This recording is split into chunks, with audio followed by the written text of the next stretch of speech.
we go. Okay. John, we are recording. Yes, we are. Yeah, and what a lot of people don't know is what we just went through to try to get to this point. I always kind of say that there are forces that sometimes don't want us to talk about these things True. because there are because the truth is out there and you and I are looking for it. But thank you. And Thanks for sometimes, what's that? sometimes it hides from us, doesn't it? It does. It does. Oh, Many times it does. And I think it's on purpose.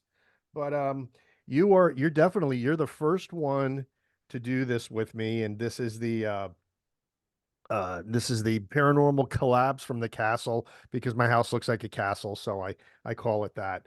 Um okay. but wanted to do this on YouTube, and the reason I'm not doing YouTube lives is because there's something glitchy with the YouTube live platform, and it comes out very, very choppy, as you might have seen when you watch the ones that I did. Sure. So kind of like taking a different route, just recording it and then uploading it. Problem is that people can't hop on live and in the chat, which is kind of a bummer. But Yeah. you gotta do what you gotta do. The quality is important too. And if it's too choppy, people just don't want to watch it because it's just, unappealing. But Right. you're a fellow YouTuber. You got your own channel on YouTube, which I love. And I like your channel for a lot of reasons. I like your channel. One of the main reasons is because you're so open-minded. I kind of feel like the paranormal field, if you will, falls into two categories, either the true believers or the complete skeptics, and there's nobody in between. And Yeah. you're one of the few people that I feel is like myself. You don't rule anything out. I've seen you do explanations of paranormal apps on your show, and I'm open to that because I believe, hey, look, these spirits, they can manipulate a lot of things. And I think it's already been proven beyond a reasonable doubt that they can manipulate electronics. So why wouldn't phone apps work? I think though that there's a lot of skeptics out there that say, well, why would you need a phone app? And uh, they really put down people that use them. And I've always thought that one of the reasons is they don't want tools like this to be accessible to the average Joe. They want to be the only people out there with this elite equipment so that they're the only ones doing investigations. Because phone apps, Yeah. as you know, puts this into the reach of just about anybody. Absolutely. Absolutely. What's your thought on that? Well, I kind of enjoyed the idea that it is a really cheap avenue for people to get started with the apps. Yep. A lot of times they don't know if this is something that's going to hold their interest or not. So why should they tie up a ton of money, until they're sure this is something they really want to get to dive into, And so as they're getting their exposure, let's keep the cost down. I don't see any reason for them to run up a bunch of bills to have equipment to dump on the market afterwards. Uh, Yeah, yeah. Is there, and folks listening to this for the first time, this is completely unscripted. I don't even know what we're going to talk about. It just happens that we just started talking about phone apps because it's the first thing that popped into my mind because, after watching John on his show, he seems pretty open to it. That being said, John, is there any phone apps that you like? Uh, I don't use them all that much anymore myself. I don't have time for it a lot of times as much as I'd like to, Hmm. except for when I'm fooling around with it, as a entertainment with people that I run into on the street and they ask me about paranormal and stuff. I generally run through a phone app, but I haven't even purchased the purchasable ones. Mine are the free ones that have the ads in it, so it's annoying. And they get that too. But at least they get exposed to seeing the ads that they're going to hit if they don't buy the upgrade. Correct, correct. Yeah, I mean, there's not a lot that I use, but I will say that fairly recently I was turned on to the Ghost Tube apps that Mhm. anybody here on YouTube, there's a channel called Amy's Crypt, and they've had phenomenal success. I mean, they've They have over a quarter of a million subscribers. I mean, Mhm. they're out of Australia. It's a young Aussie couple, Amy and Jared. And Amy's kind of like the star, if you will. Her name is on it. Um, Pretty girl. So it kind of makes the she's kind of the attraction to Sure. to the show. But Jared, her husband, is a techie. From what I understand, he was in IT and he designed all of these apps from the ground up. And Wow. the guy's kind of like a genius because some of these apps I've been pretty impressed with. And I think I've gotten some genuine communication beyond a reasonable doubt, especially with his Ghost Vox. Okay. His Ghost Vox, I was at an abandoned church that was built by my great uncles. There's a I cornerstone. saw that. You saw that episode. And I'm at an abandoned church and I get a communication that says praise the Lord and then a church bell. There's a church. Yep. Yep. I mean, and the people speaking were speaking with an Italian accent, and I'm Italian. My great uncles Right. were Italian. They were from Italy. So like when you put all these things together, you're like, how could this be coincidence or how could this just be random noise being generated? Something is going on. And when things like that happen, it really blows my mind. And I'm really good friends with Ron Yacovetti. And this is all ITC, for those who are watching, instrumental transcommunication. And with his Staticom, him and Mhm. Lourdes, his partner, they're getting some pretty remarkable communications through his equipment. But that's phone apps. And I think people, if they're interested in the paranormal, should check them out. I do know that there's a lot of people that don't want to. There's a lot of Yeah. people that would rather just watch us do it. And that's and that's okay because they Sure. don't know what to expect. And some people have phasmophobia or spectrophobia, which is fear of ghosts. I don't have that. I don't think you do either. No, Because we go out and we're looking for it. But abs chase it. we chase it, right? Well, why do we Yeah. chase it? John, why do we chase these things? I don't know. Maybe I don't know what we're going to do when we catch it, but hey, and I've had some black shadow figures that were just really fast. They seem to be playful and fun, and oh my, they just make me want to chase them.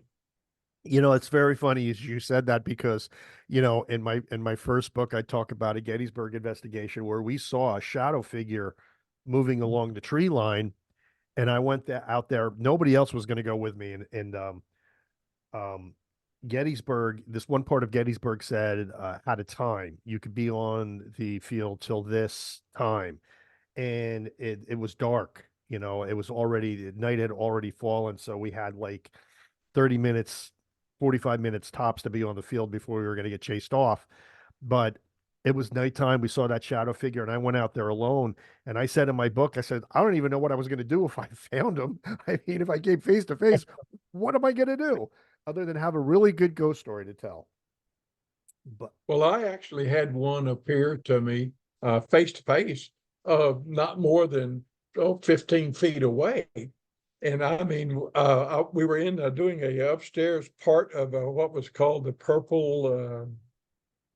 Purple Peddler over in Crosby, Texas. mm, And a baby had died in there 2 weeks before.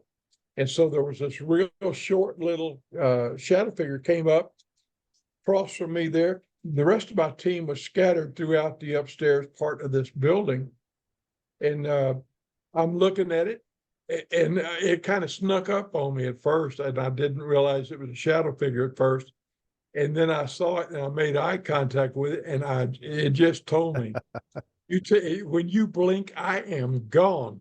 So I'm sitting here with my eyes, trying to hold them open, and I'm checking in with all my team members to find out where they are and see if they can creep up on this guy, and I'm trying to direct them in, and I mean, my eyes got to burning and burning, and this thing was just talking with me. It was kind of communicating with me mentally, and telling me it was good. Your eyes are burning. You're gonna blink in a minute, and I'm gone. Your team's never gonna see me. I'm gone.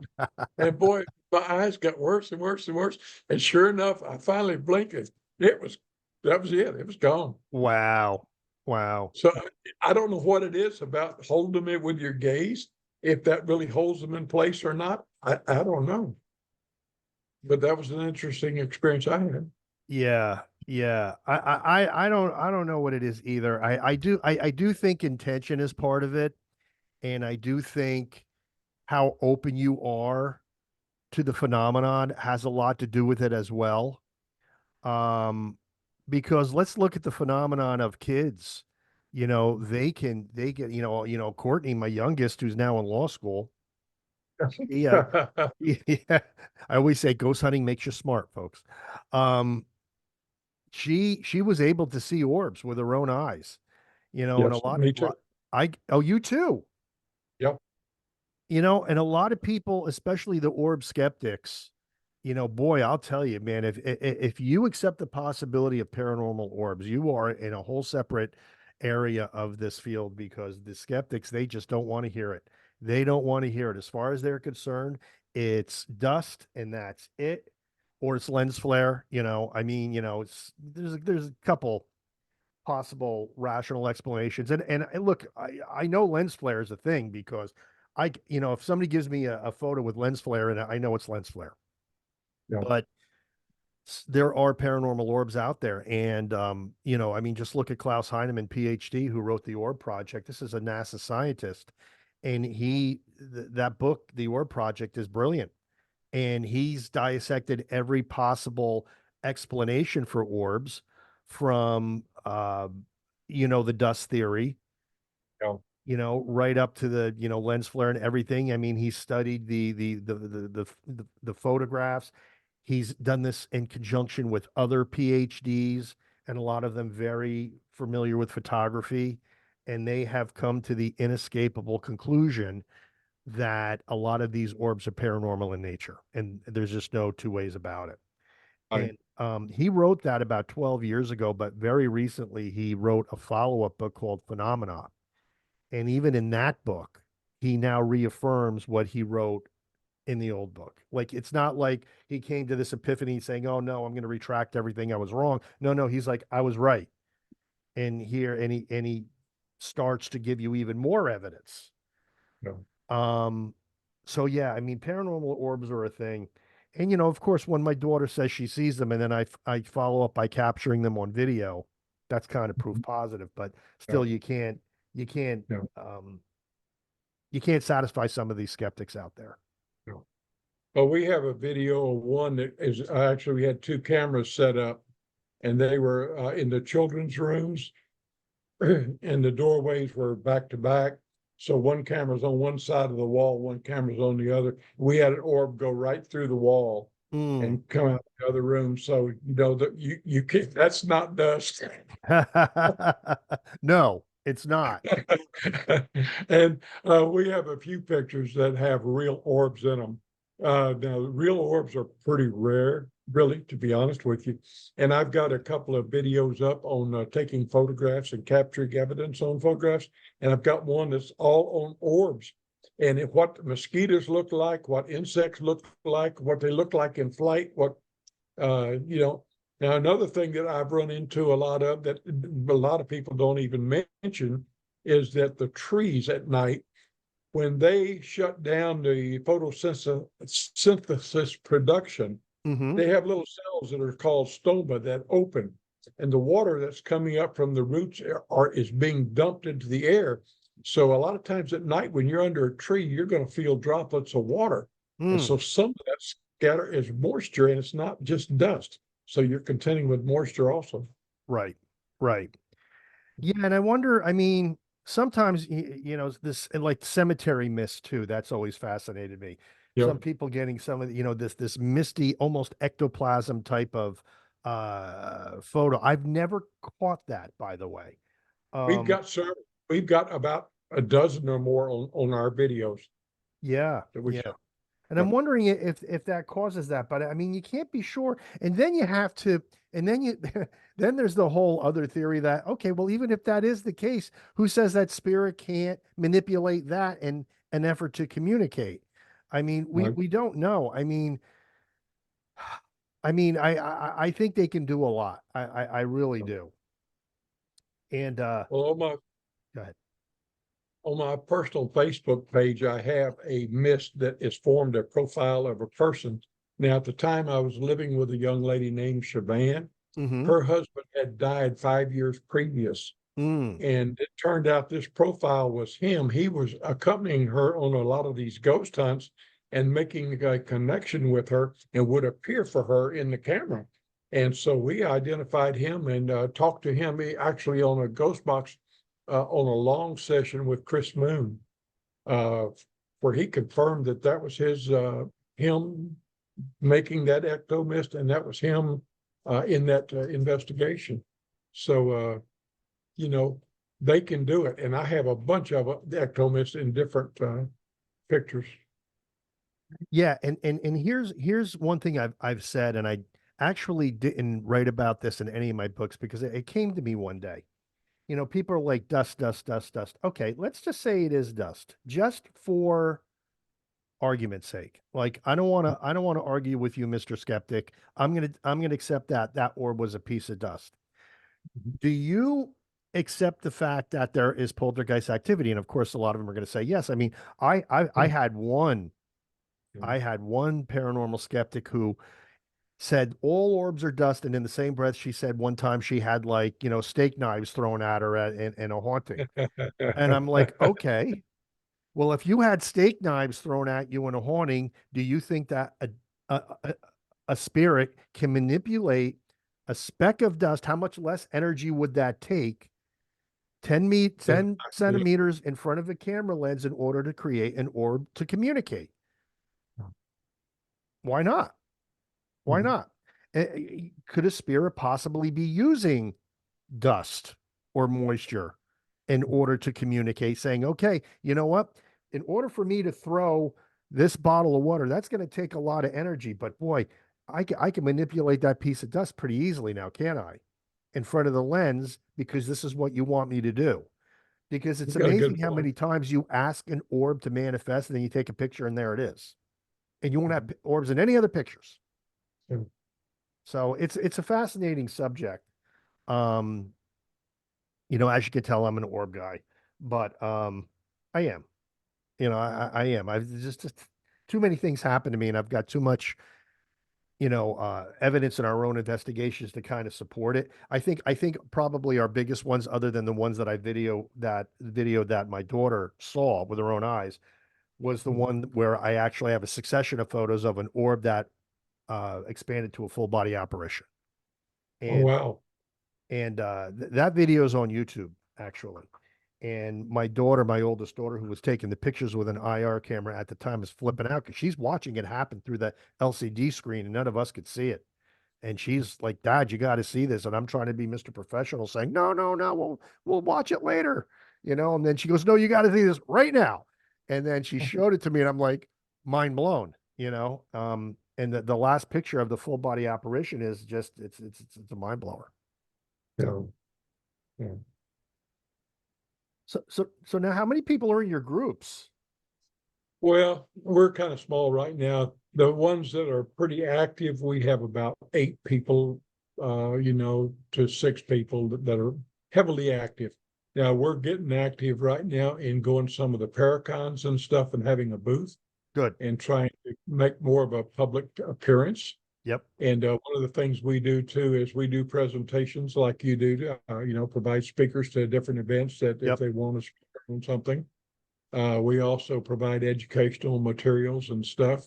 Try to educate people, of course, like you're doing too on the paranormal and trying to answer questions that they have. Mm-hmm. We also have done some public service projects where we cleaned cemeteries and restored That's cemeteries. wonderful. That's You know, wonderful. we've got about 6 cemeteries under our belt right now. We've been working with a group called the last group we worked with was Texas Cemetery Restoration or Texas. I can't recall right off, but anyway, I've got his link and I send him to a lot of people when I see him out there with a power washer or something. No, no, no, don't be doing that. here's the chemical you ought to be using, and follow the directions on this guy's site, because he is, he restores gravestones and preserves them and makes them last. And if you get out there with a pressure washer, you're just blowing it to pieces, and Es- blowing. Especially sandstone. Yeah, yeah, yeah. Yeah, you'll take that writing, You'll kill those that in a car hurry. right off. I totally agree with you. Um, no, that's great. And not that this is a prid quo pro with the spirit world, but if you restore those graves, that's a great time to try to get EVP because they're going to be grateful. As I say this in my first book, and I stand behind this. The reason that older cemeteries seem to be more haunted is not because they look creepier, which they do. It's because I think a lot of them hang around their earthly remains and they get kind of depressed that nobody's caring for the graves, nobody's visiting. Um, and I think they appreciate it. I mean, I can't even tell you how many times we've gotten communications from grateful spirits that we've done something nice, like clean up beer cans that people were partying around their grave and there was beer cans littering their family plot. They can't clean it up themselves, but Right. we can. And I think you score a lot of points that way. And I think they'll make the effort to communicate. So, John, tell me Oh, we what's your, look. yeah, go ahead. Go ahead. No, go ahead. No, I just want to know what's your ultimate goal in all of this? Yeah, to enjoy myself. Okay. you know, That's and I kind of enjoy going out to these cemeteries, and I get some joy out of mowing the grass and cutting the trees back. In Texas, we have yopons that grow like mad, mm, and we had a cemetery that was just totally overgrown. You couldn't even see the gravestones because the yopons had all grown up, and right, it took us a long time to get that taken care of. One of the interesting things about it was we got a historical marker put on it. The actual Texas State Historic Commission is in charge of graves that are in the old cemeteries. right. And so you have to get permission with them and work with them on a lot of this restoration work. When we got through with restoring the cemetery and they're getting ready to put a historic marker on there, the funny thing was they didn't want to admit a paranormal group had done that because they didn't want to be connected with a paranormal group. Yeah, So of they course called us not. a Houston Volunteers came up and did. we got we got a laugh out of it for a while, but after a while it gets to be a little irritating, Yes, it really. does. We'd like to have a little credit for what we did in that, it would help the paranormal people, period. And I Right, have another right. one in Louisiana. There was a cemetery I used to go to all the time, and we caught some people stealing some of Uh, the bronze cups out. And I called the cops, and the cops showed up, and they called the guy that owned the cemetery, and we were all there that night. They caught him, and so he gave me his business card. He says, "You're welcome to my cemetery anytime. You call me, let me know you're in. I have no problem with you being in my cemetery." And so, we got carte blanche to go to their cemetery anytime, any time of the night. See, that's gold right there because it's Yeah, very hard. It's for me, it's very hard to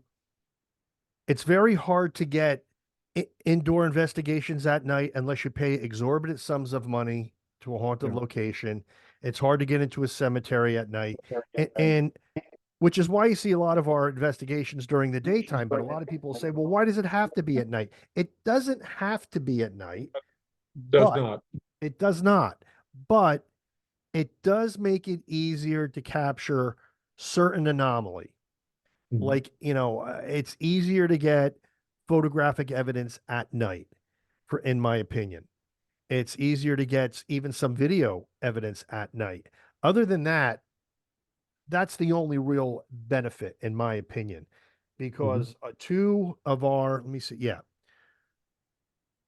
three of our full body apparitions were at night. Mhm. Um, we've gotten like a total of five, but I put three of them in the kind of sort of maybe category.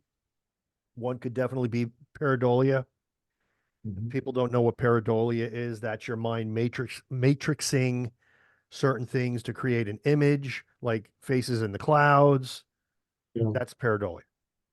And I mean, I had an oil stain on the floor of my house, when heating oil stain, that I am telling you looked like Abraham Lincoln.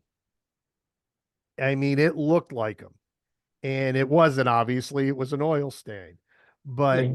that's pareidolia. But so one of my apparitions could be pareidolia, although the circumstances and the image itself, I mean, it looks like a Civil War soldier, but it could be the weeds. Um, so I leave that up to the person watching the video. Yeah. One was either a shadow person walking in front of my daughter, or it could have been car headlights. It's one of the two. Um, but then there were two of them. Well, the third one we didn't even capture. Two of my kids saw it, and my wife and I couldn't see it. They were literally looking at it, both of them saying it's right there, and my wife and I could not see it. I'll So be on. how do you like that? That's pretty cool, right? And That then is cool. when it was gone, it left. They both said in unison, "Oh, he just left." Mhm. And that was in one of the turrets of the Castillo de San Marcos in St. Augustine. So people Okay. can't say, well, a person could have been up there. They don't let people up there. Those turrets predate the Salem witch trials. If anybody goes up there, they'll probably collapse. Oh, So wow. yeah, there's nobody up there. Um, and then, but two of them go into the that was an apparition category. The one in the that I was describing earlier, and we got another Civil War soldier on Gettysburg when the sun went down. He was behind a rock watching us with his hands on his hips. You could see the short cape that they used to wear. You could see the cap. I mean, it was just as clear as it could possibly be. And we were getting crazy cold anomalies in that exact spot where it was, I guess it was sucking the energy out of the surroundings. But yeah, crazy stuff. We had one just recently where we were at Waverly Hills Sanitarium in Mm, Louisville, Kentucky, and we're doing an Estes method yep. EVP session, and Donna slipped off into channeling, and she talked about it getting cold, so I got my flare camera out. Now my flare doesn't do video; it just does pictures. Right. So I'm looking at it and I'm taking pictures and I'm seeing heat anomalies and I'm taking these pictures occasionally. And I just put together a video that we posted on YouTube last week from July the 19th in Louisville that shows unusual heat signatures when she started the channeling, where there's heat coming off of her Mm, and around the building and stuff, where it's building heat. You know, we're normally looking for cold spots, but I'm thinking that sometimes if we've got, you know, psychic information going back yep. and forth. I had seen a video some years ago with Grant Wilson and Jason Hawes, where Jason was talking to a psychic, and the psychic was doing a reading on him, and Grant was holding a thermal camera, and you could see the images going back and forth from one to the other on that thermal camera. They had one that was, they either had a recorder out watching the image or something where they actually recorded the movement back and forth. And that was fantastic. When I saw this, that reminded me of that video I had seen back years ago. So I'm thinking that some of this, you know, psychic stuff does create a heat signature that we can pick up on FLIR camera. Well, a lot of people that watch our videos, and they, especially the early ones, when they see me, my wife, and my two small kids, are like, these are two small kids. It's like, what do they know about the paranormal? Little do people know, you know, They are listening and they learn real quick. They that pick up, and not only that, but they got abilities because they haven't had adults all their life tell them, no, you can't see, you're not seeing that, and monsters don't exist and stuff. Yeah, they pick up on it right away. Sure do. 100%, hundred And percent, and another, that's everything you just said is spot on. And another thing that people don't know is that my kids were actually trained by a world-class paranormal investigator, Dr. Harry Stafford, in St. Augustine. okay. And talk about picking up quick. Wow, they picked up really quick. And the one thing he taught us, he said, EMF detector and a thermal gun is really all you need, because he was really, really big on heat signatures, hot and cold spots, things of that nature. And he taught them how to use it. In fact, he taught them how to use a thermal gun in relation to paranormal investigation so well that recently on Ron Yacovetti's podcast, uh, Entity Voices. I'm sorry, Ron, if you're listening to this, I apologize. I will get it right. Um, but the point is, I you give them your best clips and they try to pick it apart. And I gave them one clip of my kids, and my kids were actually using the thermal guns in this clip. They were floored. They were like, "Your kids do this better than most paranormal groups I know." The way Yeah. they handled it, the way they were logging data, Mhm. and they learned all that from a very, very young age. Yeah. Well, I've enjoyed watching your kids grow up over the years and stuff. And April Abercrombie too. What was her daughter's name? Leslie. I have Lee. Courtney and Nicolette, and Yeah. Nikki Well, I G, we know their call her. names, but April Abercrombie. What's her daughter's name? She was a little too at growing up in the paranormal. Yes, yes, and I'm sorry, April, I can't remember your daughter's name either. It's Um, not coming to me either. I'm I'm having going a to post mental. this on Ghost Advice. So, Okay.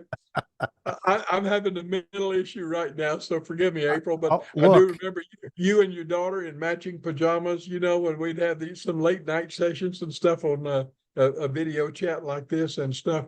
And yeah, those were fun days back then.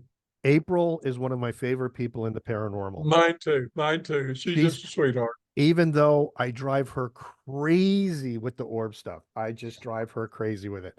And that's okay because we're allowed differing opinions in this. Yeah. You know, it doesn't detract from the fact that she's just a wonderful person. Yeah. Um, she really, really is. And I really, I look back fondly of all the interactions I had on Ghost Advice. It was probably the first paranormal forum I was really, really into back in the day. And it's still a good forum. It really is. Yeah. Yeah.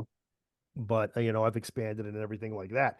But I Yeah. want people to go to your YouTube channel because, I mean, I don't know what happened, but all of a sudden our channel has just exploded. Um, just today we're at 14.5 thousand subscribers. Fantastic, Bobby. You deserve it. You've been working at it a long time and your family's worked hard at it. It's weird though, John, and I can't really put my finger. There's a couple things I'm going to attribute it to, but I didn't think it would make this much of a difference. I Mhm. mean, we were at about 1,200 plus 1,200 for like Mhm. 12 years. Yeah. And then I did back off from YouTube, but it didn't really work on the channel. I kind of like just let it sit there.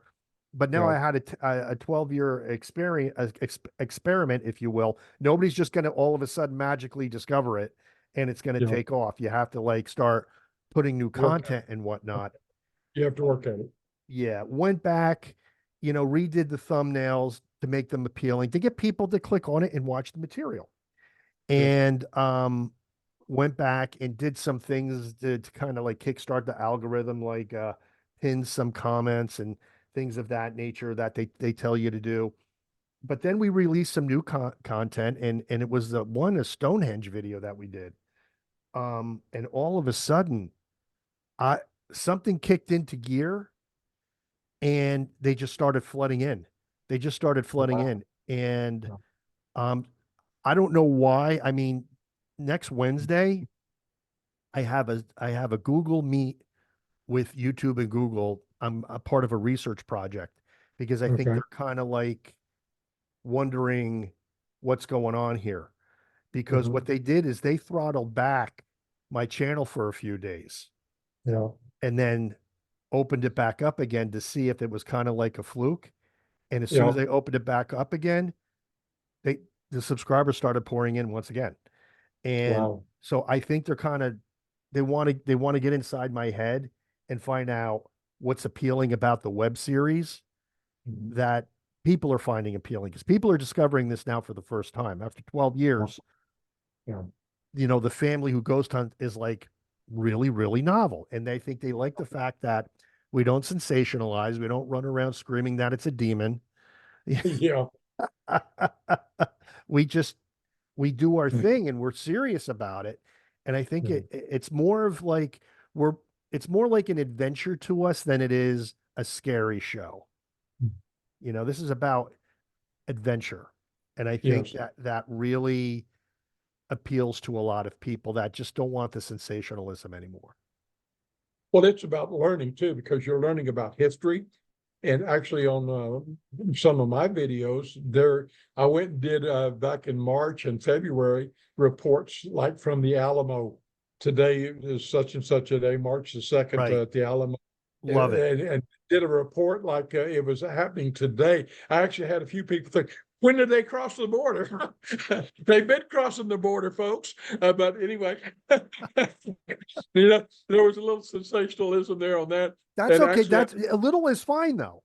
You yeah, know, but you got to yeah, keep it entertaining at the same time. yeah, yeah, but informative, and Yes. actually, that's one of the things I'm trying to do too. Is that in Houston, Texas, we're the third largest city in the United States right now, and by 2027, we're projected to be the largest city in the United States, larger than New York, larger than Los Angeles, Wow. larger than Chicago. So what concerns me is all these people are moving here, and some are coming from areas where they don't know our history. They don't Right. even know their own history. And so, That you know, doesn't surprise me. I want to give them a sense of belonging and let them know what happened, where it happened here. They can visit these sites. They can learn about the people here. Right. They can exchange ideas. And hopefully they won't be like the people in California and New York that are so liberal that they've made it where they can't live there anymore. They've got to come to a conservative Texas where we're still out our economy working because nobody liberal has screwed it up yet. Don't get me So started, John. Don't get me started. I don't want to I'm get not trying to. political in this. I guess I ought to get off of it before I do start something. But anyway, Let's that's just say one of you my and I are goals. on the same page. I want to educate people about our history here, and that they can Yes. go to some Yes. of the historic Yes. sites here and have some of these experiences themselves. But they need to know where they are to start with too. So I, you I know, I love it. You and I are definitely on the same page. Um, that I totally agree. And Renee would absolutely love you because Renee is all about that. What you just said, she loves the history aspect of it. In fact, that's why she was really gung ho about doing paranormal investigations with the kids in the beginning because they know that she knows that they would learn and they did and they soaked it up. And because look at when we went to a haunted location like Gettysburg, Kings Mountain, right. Antietam, we did a lot of battlefields. Mhm. We would do the tourist thing first. We would Yeah. go to the presentations and whatnot, and then we would do the investigations. So then they at least they knew what they were looking for when we were out in the field, but they would Yeah. retain it. I mean, it was wonderful. I mean, and there's just so much. I mean, you can never get enough of it. And my daughter's going to, Courtney, the young one, the little one that people see on Gallo Family Ghost Hunters, is going to law school down in Delaware, right? A stone's throw from Valley Forge. So, on the agenda is Renee and I already did one Valley Forge investigation, but we're going to get Courtney to go along on another one. She wants to. Okay. So, and I had some good experiences in Valley Forge. Hey, you know what? 2,000 people died there. Not Yeah. not and not in not a pleasant way. Yeah. Starvation, disease, and hypothermia. Yeah. So it was rough.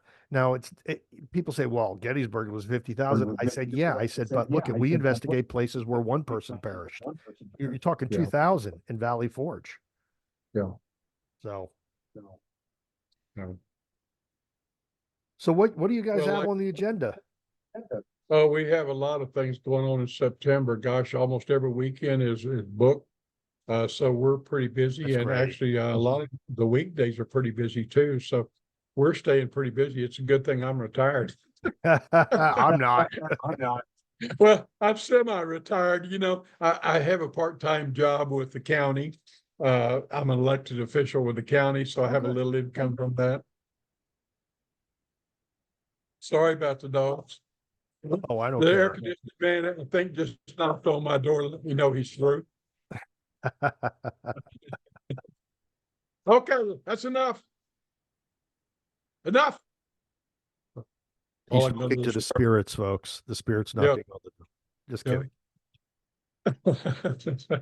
So anyway, I forgot what I was saying.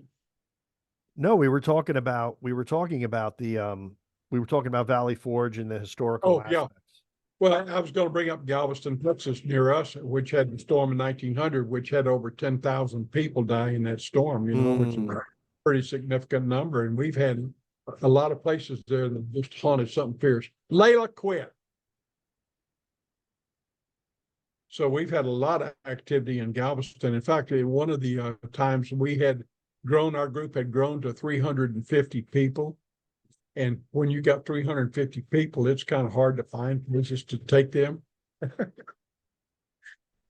So we rented the hotel, the Tremont House in Galveston that for a weekend, and we had a ghost hunter university there. We had Chris Moon come in and Great. do ghost box and stuff, and conduct this university to help us train some of our investigators and stuff. And we had a huge experience there. But in one of the things, my daughter was picked up, thrown down on the floor, and an entity jumped on her and started choking her.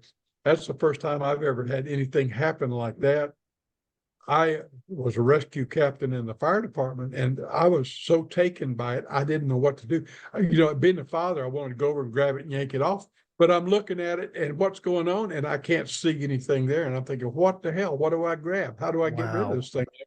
And so I had to retrain my mind so that, I'm ready for protection from, Christ and Wow. stuff to be able to fight this thing, from our religious beliefs to be able to fight these things when we do encounter them. And that was that took me totally by surprise. And I didn't know how to respond at the time. I was quite frozen.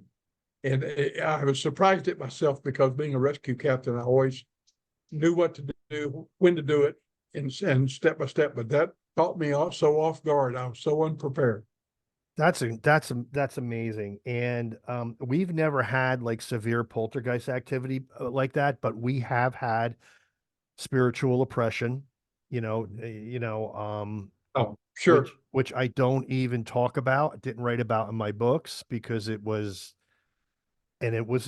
scary. And yeah, we do have a religious aspect to what we do. And I think there's a component to that. Some people don't agree with it, but I do. I don't think you could separate the two. I don't Yeah. think you could totally separate spirituality from spirits. No, I don't either. And, we're talking about the same thing. We're talking about the same area. It's that supernatural world. Right. And the supernatural world's going to have good, and the supernatural world's going to have not so good. Gonna have dark, gonna have light. Yeah, exactly. And do I think Gonna have everything is a sweet, gonna demon? have sour. I do not think everything is a demon. Do I think demons exist? No, Yes. Do I think everything is a demon? No. Do I think demons are rare? Yes.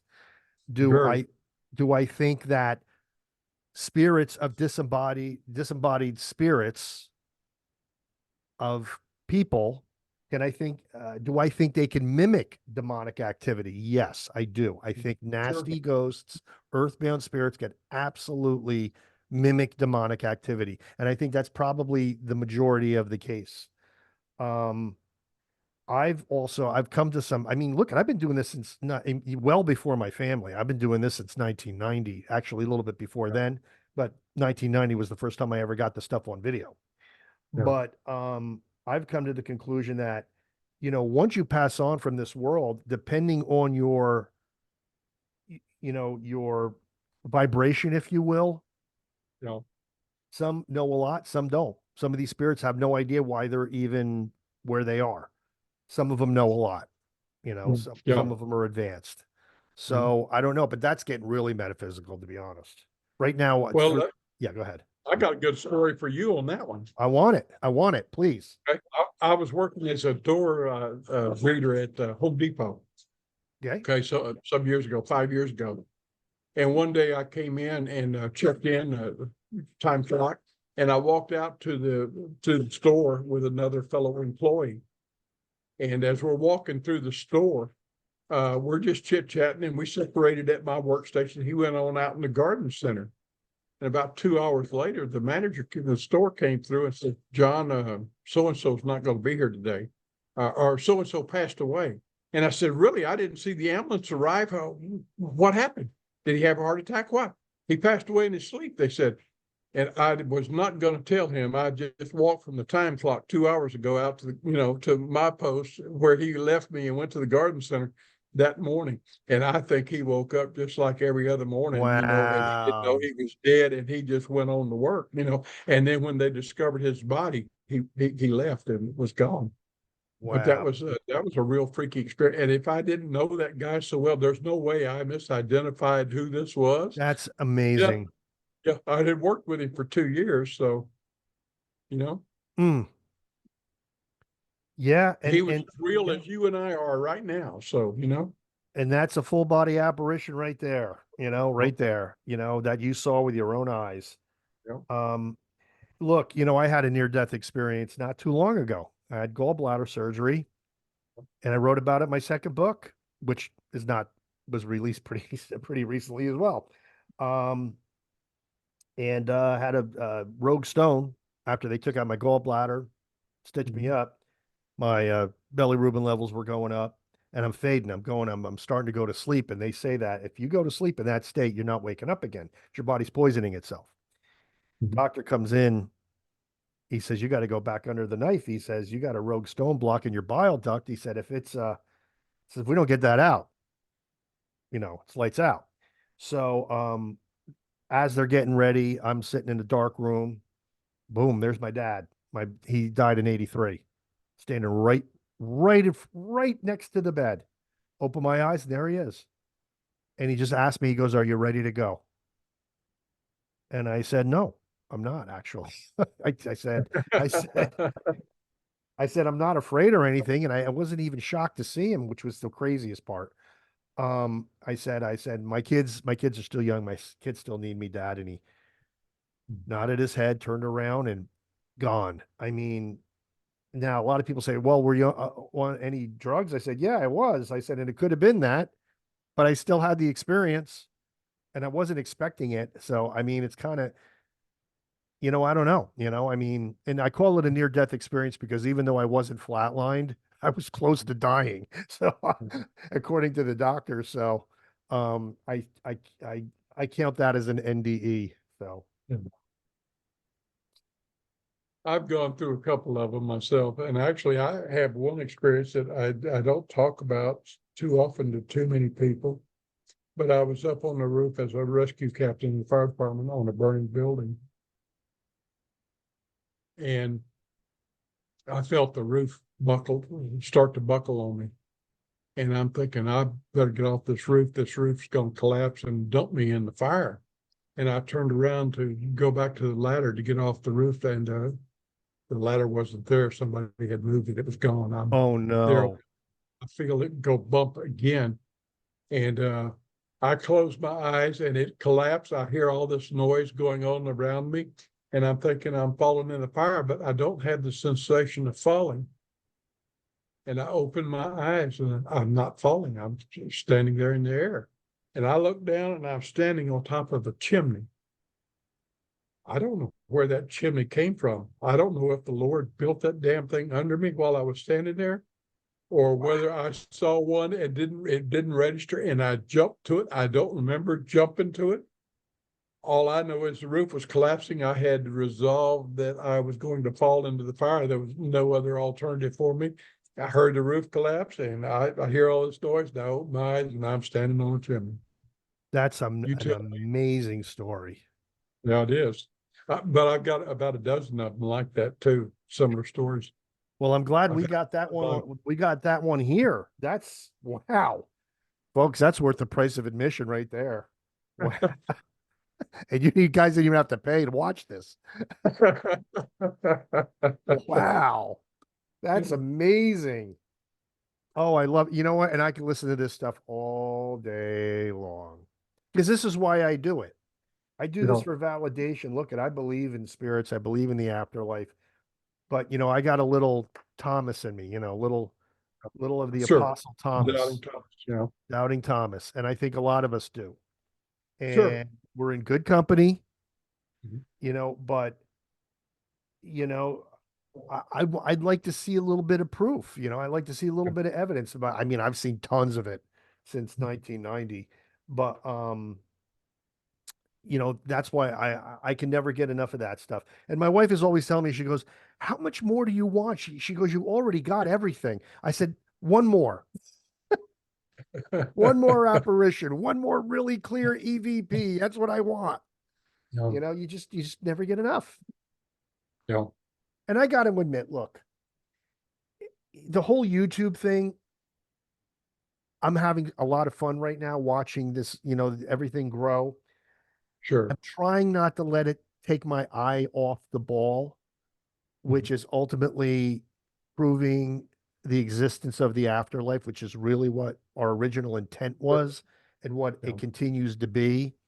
I don't want to get caught up into the trappings of being a YouTube star, which I think too many people try to do. sure. And that really becomes their focus, Yeah. which is, I mean, I've turned down spots on some of these paranormal shows, several of them actually,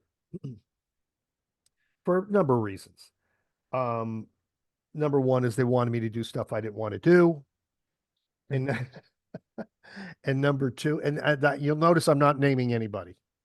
Yeah. Um, and I just didn't want to be a part of that whole thing. I'm happy where I am. And if the YouTube channel continues to grow, and everybody that's watching this, please like and subscribe if you're not already. Please, Mhm. and like and subscribe to John's channel. And John, Thank you. can you? No, absolutely. I mean, what's the name of your channel, by the way? It's exploring the supernatural with PHI, Paranormal Houston Investigation. I'm gonna pin a comment below this conversation with the address of his channel. So when you're watching this, you just click it, go over, give him a like and subscribe, please, folks. You're going to love his stuff because if you like this conversation, you're going to love his channel because his channel is exactly like what we're just talking Like about this, right yeah, here. exactly. Pretty much like this, yeah. It is. It's the Yeah, conversational aspect that I really like. yeah. Yeah. Mhm. Yeah. So we're actually coming up at we're around the 50-minute mark, I think. So Okay, um I want to kind of keep this at about an hour okay, that's fine.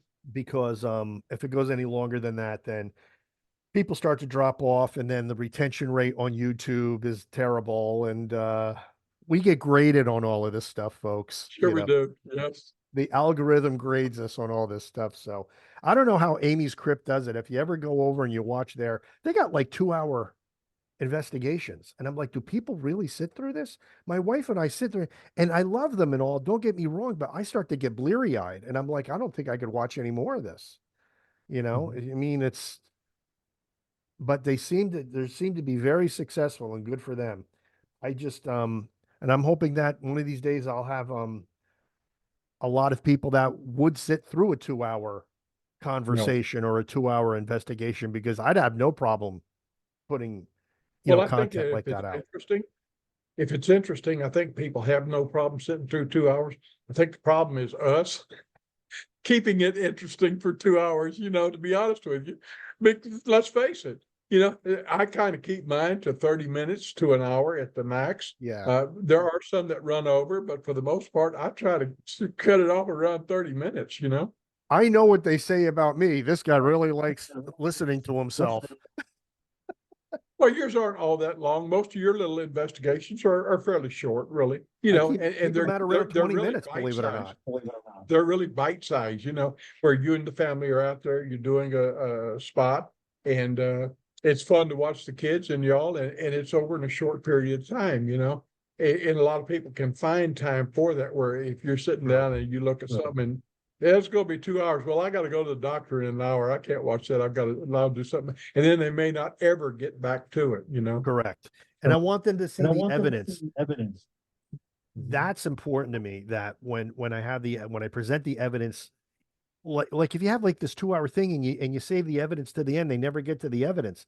I want them to see the evidence. So I edit out a lot of stuff. I really Yeah, do. yeah. Yeah. YouTube shorts now are like a great way to get subscribers. And what I'm finding myself doing is pulling out the old footage and looking through the stuff that I cut out to make a short out of. Then, I'm repurposing a lot of old footage, which I think is kind of cool. I need to do that too. Yeah, You can. yeah.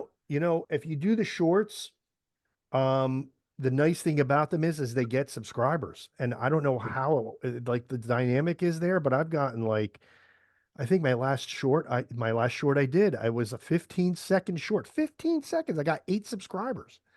Yeah. Wow. A 15-second short. So it's worth doing for sure. I would Okay. totally Okay. recommend doing that. Okay. And it Well, counts I'm as going to start this next week. yeah, I think you should. Hey, look, I'm going to be watching it. Okay. But I think we're going to wrap it up here, John. What a great conversation this was. Boy, I'll tell you, we're kicking off conversations at the castle, and this is a really, really good one. Really enjoyed Okay. this.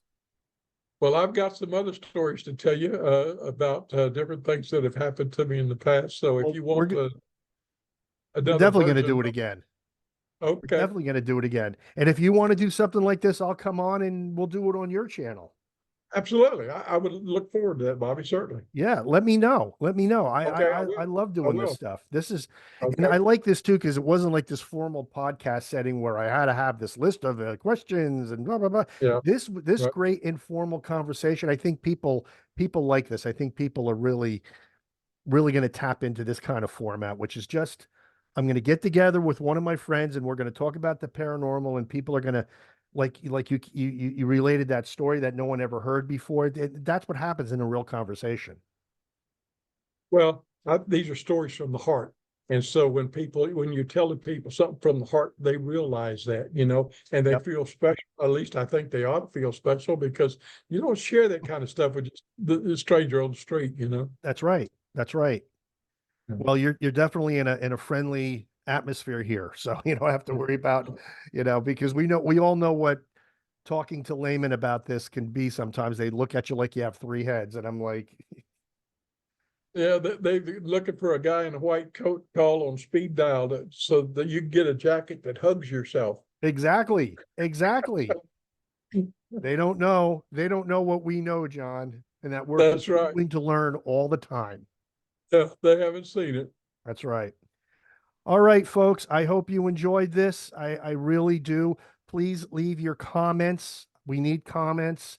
Um, of what you just saw, questions, we'll answer them. If you have a question for John, leave it in the comment section. I'll get that to John, or if he, pops I'll over see and, it. and looks at it, I'll he'll see it. respond. Um, and I'll do the same thing over on his channel eventually. But we hope you enjoyed it. And thank you for hanging out with us. All right. Hope to see you soon. Thanks, John. Bye bye, Bobby. Thank you.